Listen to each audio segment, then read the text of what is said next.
Flinch is a 2021 crime film directed by Cameron Von Hoy, his first feature-length film. It stars Daniel Zovatto, who I know mainly as the volatile third robber in Don't Breathe, and he plays a young hitman, Joe, who lives with his mother and performs jobs for a crime boss in order to pay off his father's debt, his father also being a hitman who is now serving jail time. Joe is sent on an assignment to kill some big businessman, and whilst doing the deed, he is seen by the man's secretary, so he has no other choice than to kidnap her, put her in the boot of his car, and drive to a spot where he can bump her off. However, Joe finds he is unable to do so when the time comes, and much to the dismay of his mother, takes the woman home and leaves her in his room tied to his bed. It becomes apparent that Joe clearly has feelings for the young woman, which puts him in a tight spot as the crime boss and his son are circling, looking for the girl that got away to put away the loose end, putting Joe's life in danger and that of the girl and Joe's mother. And Joe's feelings for the girl seem to be met by her as well. There's something there, there's love in the air. Or is there? Is she suffering from Stockholm Syndrome? Is she falling in love? Or is she simply buying time so she can look for a means to escape? For a film that is pretty low-key, and I'm guessing low-budget, it's got a pretty cool cast. Oscar-nominated Cathy Moriarty was quite wonderful as Joe's mother, highly protective of her son against this new intruder in the house, constantly telling him to just kill her so there's no witnesses left. She was very fun to watch. I thought she did very, very well for her role and was quite endearing in spite of being quite balmy and obviously the mother of a killer. As one character points out, there might be a bit of a Norman Bates complex going on between Joe and his mother. But ultimately it does come off as a genuine and loving relationship. If anything, Moriarty in this movie struck me as a kind of vulnerable woman who always feels a need to be taken care of, suggested by scenes like when she's in bed and Joe comes and kisses her on the forehead. It seems as though she's seen some shit in her younger days with her husband, and now just wants her and her son to make some quick cash and so they can live in peace. And none of this is really mentioned in the film. It all comes across from her acting.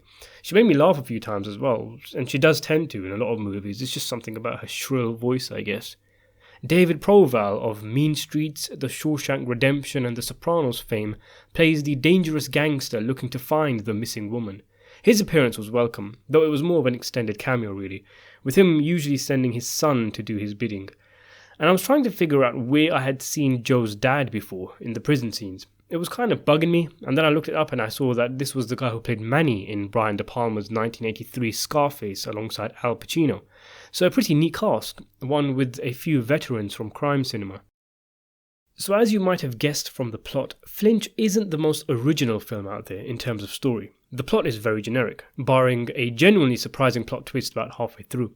But the story is not why you'd watch a film like this, because Flinch is a movie that is clearly emphasizing style over everything else, with people not speaking too much, just grimacing and staring at each other with minimalistic dialogue, with the movie having such a small cast, with numerous scenes dedicated to the main character driving around town, the nighttime gorgeous city scenery and landscape with all the background lights and everything.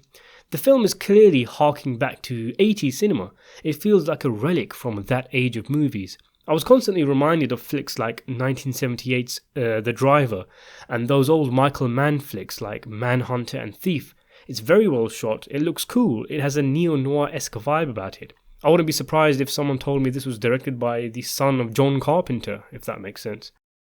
And you can't talk about the film without mentioning the killer retro synth soundtrack, which emphasizes the vibe the film goes for. In fact, it actively controls the vibe of the film.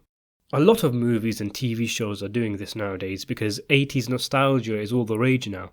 Stranger Things, It Follows.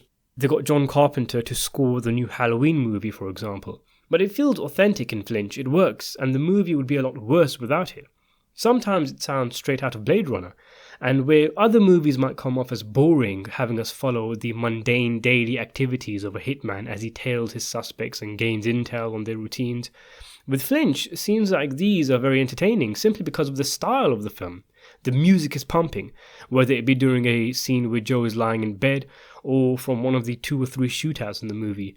And you're nodding your head up and down and tapping your feet to the beat, and you're having a good time, because that's what I had with this film, a good time. I really enjoyed it, and the simplicity and style of it is what makes it work. Zovatto carries himself very well in the lead, the supporting cast is good, the cinematography is on point, and the music is excellent, so much so that I wouldn't mind seeing the film again just to hear the soundtrack.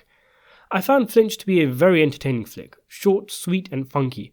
I really like these kind of films when they're done right, these 80s homages, like the video game GTA Vice City. They feel like the rough, gritty but stylish independent films that cropped up during the 70s and 80s and are now cult classics. And movies like Flinch are basically the modern version of those old cool macho movies. I thought Flinch was very entertaining. With it being Van Hoy's first film, maybe this will be a director to look out for. I give the flick a 7 out of 10.